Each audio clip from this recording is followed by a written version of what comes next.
नमस्कार, मैं हूं मिस्टर स्टॉक। तो दोस्तों, वित्त मंत्री निर्मला सीतारमण ने बुधवार 1 फरवरी को संसद में भारत सरकार का आम बजट पेश किया। बजट का मेन अट्रैक्शन इनकम टैक्स में छूट का ऐलान रहा। वित्त मंत्री ने कहा कि नए टैक्स व्यवस्था के तहत अब 7 लाख रुपए की सालाना इनकम वाले लोगों को कोई इनकम टैक्स का भुगतान नहीं करना होगा।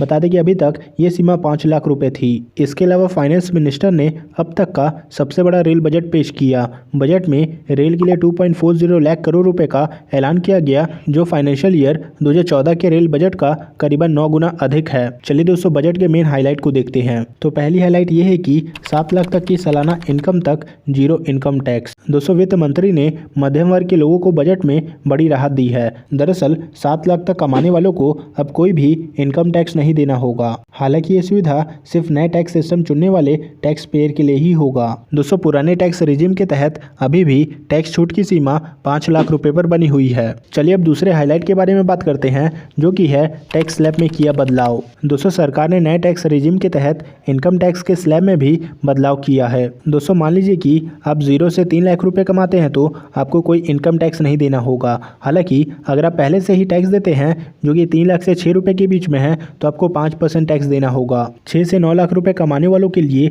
10%, 9 से 12 लाख रुपए कमाने वालों के लिए 15%, 12 से 15 लाख रुपए कमाने वालों के लिए 20% और 15 लाख से ऊपर कमाने वालों के लिए 30% टैक्स देना होगा। चलिए अब तीसरे हाईलाइट के बारे में बात करते हैं, जो कि है अब तक का सबसे बड़ा रेल बजट। दोस्तों, वित्त मंत्री निर्मला सीतारमण ने रेलवे के लिए 2.40 लाख रुपए का ऐलान किया है, जो कि अब तक का सबसे बड़ा रेल बजट है। साथ ही ये साल 13-14 में रेलवे को दिए गए पैसे का करीबन 9 गुना है। चलिए अब चौथे ऐलान के बारे में बात करते हैं, जो कि है 5.93 लाख करोड़ रुपए के डिफेंस बजट का ऐलान। दोस्तों, वित्त मंत्री निर्मला सीतारमण ने आज 5.93 लाख करोड़ रुपए के रक्षा बजट का ऐलान किया है, जो कि लास्ट ईयर के कंपैरिजन में 5.67% अधिक है। दोस्तों, इस बार रक्षा बजट में सरकार ने नए हथियारों के लिए खरीद, आर्मी के लिए एडवांसमेंट, डिफेंस सेक्टर से जुड़े इंफ्रास्ट्रक्चर और आत्मनिर्भर भारत पर खासा जोर दिया है। चलिए 5वें हाईलाइट के बारे में बात करते हैं, जो कि है अगले वित्त वर्ष में जीडीपी के 5.9% पर रहेगा फिजिकल डेफिसिट लॉस। दोस्तों, बेसिकली